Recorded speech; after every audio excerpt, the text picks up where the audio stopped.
AC/DC, they don't have to put anything backwards. It's all forwards. I'm on the highway to hell. If God's on the left, then I'm sticking to the right. All my friends are going to be there too. Hell's bells. Every single one of these, this particular music. I was really into AC/DC, actually. I'm sorry to say, I have to confess. Their music with the hard pounding, sound would just, it had me.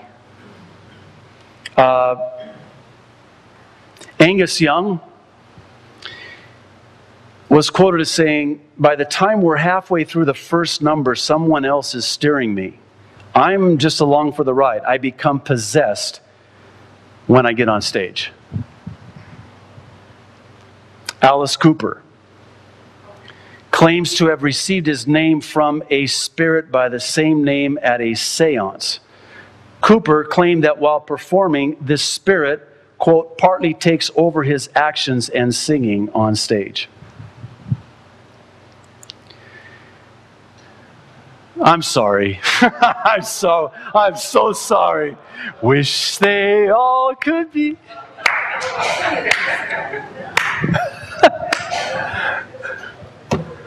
Brian Wilson. He hears voices. They talk to him. They distract him. They frighten him. They confuse him. Right now, as this creative genius behind the Beach Boys' classic surf rock sound sits for an interview in his darkened living room, the Pacific crashing loudly outside his $1 million Malibu home, the voices are calling. The 46-year-old screws up his face, his eyes roll toward the ceiling, they've gone blank, his brow is furrowed with thick worry lines, he is silent, he is gone. One interviewer wrote about him during an interview. Warner Brothers Records president Lenny Waronker claims to have encountered at least 5 different entities that use Brian Wilson bodied as their home. Quote, "There are a lot of different people there," says Waronker. "I have met 5 different people." It's not just music, it's movies. Sandra Bullock. She confesses to her witchcraft inclinations. She says, "It's almost like it's my conscience and my devil all in one. It's almost like I can read minds at this point. Instinct or intuition or a sixth sense that's like our gift." Oprah Winfrey. One called her America's pastor. She reaches more people in one day than a pastor will in a lifetime. Oprah Winfrey calls these her go-there moments, spiritual episodes of divine guidance that far transcend the chatty exchanges with her studio audiences. Sometimes the epiphanies carry the voices of Negro slaves, Joe and Emily and Dara, Sue and Bess and Sarah. Winfrey says that she has come to know each of them personally and calls them in at will to guide her in her work. The spirits began visiting her a few years ago. Oprah freely confesses to demonic possession as a tool to enhance her influencing performances before the camera. She said, quote, "I tried to empty myself and let the spirit of Seth inhabit me. Every morning before my scenes, I lit candles and said the names of these slaves. I prayed every day to the ancestors." I don't know if you might want to do a YouTube search for Oprah Winfrey. She denies Jesus Christ. She has a form of Christianity, but it's not the same Jesus that you and I believe in and are trusting in. I want to recommend some resources. You know, actually, Martin and I had, Martin had provided a number of these, copies of these DVDs free of charge. We had placed them on the information table, and of course they were gone instantaneously. But one of them, and I don't recommend this for the faint at heart, it's called "They Sold Their Souls for Rock and Roll." It's a 10-hour documentary. And it will absolutely scare the hell out of you. When I was on the mainland in the pastorate there, we would take this, it was only 4 hours then, this is a number of years ago, we would take it into the prison ministry, and we would show it to a pod of 20 inmates at a time. And without exception, every single one of them would weep and come to Jesus Christ.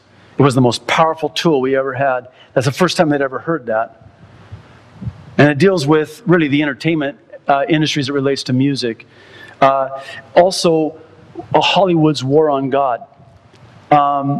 The other ones they have are Hollywood Unmasked, and it's from Fight the Good Fight Ministries. I think it's Fight the Good Fight. I think that it's on the screen there. Goodfight.org.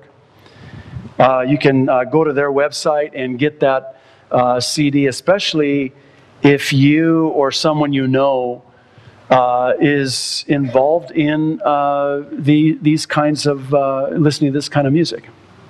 Now, let me hasten to say that